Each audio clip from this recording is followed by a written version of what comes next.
Bismillahirrahmanirrahim. Assalamualaikum warahmatullahi wabarakatuh.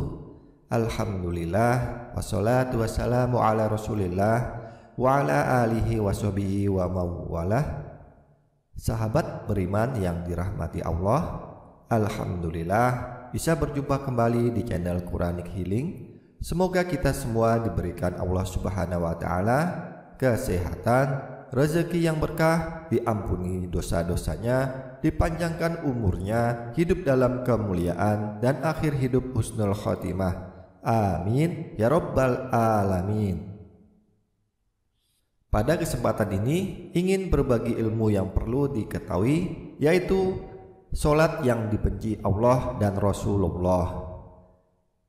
Sholat adalah salah satu rukun Islam yang wajib dikerjakan meskipun berada pada kondisi yang tidak memungkinkan. Sholat merupakan hal yang wajib dikerjakan meskipun tidak bisa berdiri, maka dibolehkan untuk duduk, bahkan bisa dikerjakan dengan berbaring bila sedang sakit. Karena itu sangatlah tidak logis apabila seseorang mengaku beriman kepada Allah namun meninggalkan ibadah wajib yang berfungsi sebagai tiang agama. Dalam ajaran Islam, sholat bukan lagi ibadah yang perlu ditanyakan tentang status hukumnya. Di berbagai dalil Al-Quran maupun hadis Allah Subhanahu wa taala serta Rasulullah Shallallahu alaihi wasallam telah menetapkan dengan jelas. Dari Mu'adz bin Jabal, Nabi Shallallahu alaihi wasallam bersabda, yang artinya inti segala perkara adalah Islam dan tiangnya yang merupakan sholat.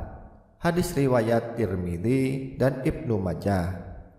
Meskipun sholat merupakan tiang agama, namun bagi segelintir muslim saat ini kedudukan tersebut kerap sekali dianggap enteng. Alhasil, sholat yang seharusnya mampu mendatangkan pujian dari Allah justru berubah menjadi ibadah yang sangat dibenci Allah dan Rasul-Nya. Bagaimana tidak?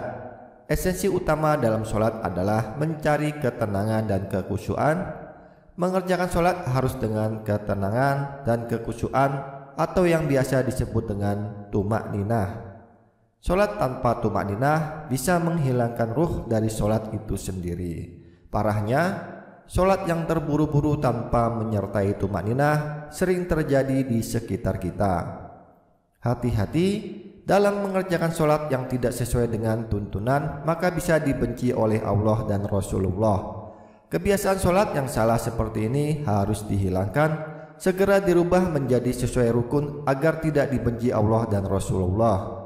Allah dan Rasulullah sudah mengingatkan melalui dalil dan hadis untuk tidak mengerjakan sholat seperti ini.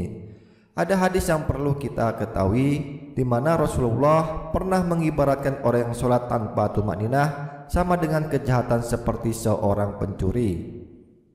Dalam Musnad Imam Ahmad dari Rasulullah Shallallahu alaihi wasallam bahwa beliau bersabda, yang artinya sejahat-jahat pencuri adalah yang mencuri dari sholatnya. Para sahabat bertanya, wahai Rasulullah, bagaimana mencuri dari sholat?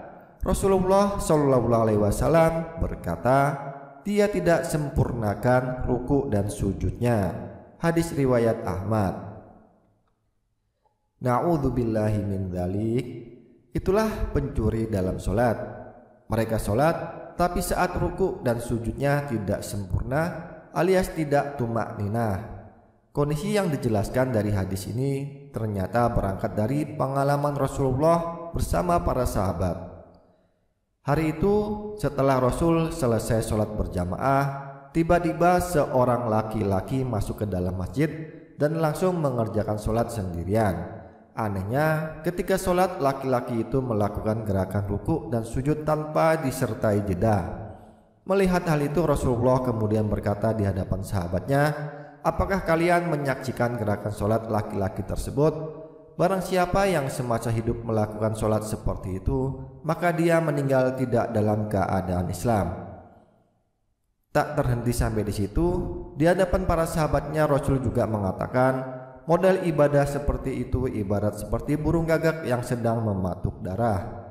Sahabat Nabi Shallallahu Alaihi Wasallam yang bernama Hudzaifah menganggap orang tersebut sama saja belum melaksanakan sholat.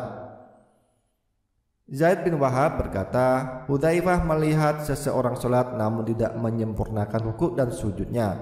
Maka dia berkata, kamu belum sholat.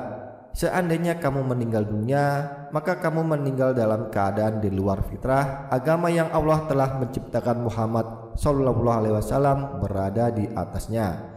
Hadis riwayat Al-Bukhari. Memang tidak ada yang bisa menyangkal tentang perkara diterima atau tidaknya suatu amalan, hanyalah ketentuan Allah Subhanahu wa taala. Tetapi sebagai umat muslim, kita juga harus mengetahui bahwa ibadah-ibadah yang telah ditetapkan rukunnya tak bisa diubah atau dilanggar. Itulah sholat yang dibenci Allah dan Rasulullah. Kita harus lebih berhati-hati memperhatikan rukunnya. Semoga kita senantiasa memperbaiki sholat kita agar tujuan sholat yang tertuang dalam Al-Quran surat Al-Ankabut ayat 45 benar-benar dapat terwujud, yaitu sesungguhnya sholat itu mencegah dari perbuatan keji dan mungkar. Terima kasih, itu saja yang bisa disampaikan. Semoga bisa bermanfaat. Kurang dan lebihnya mohon dimaafkan.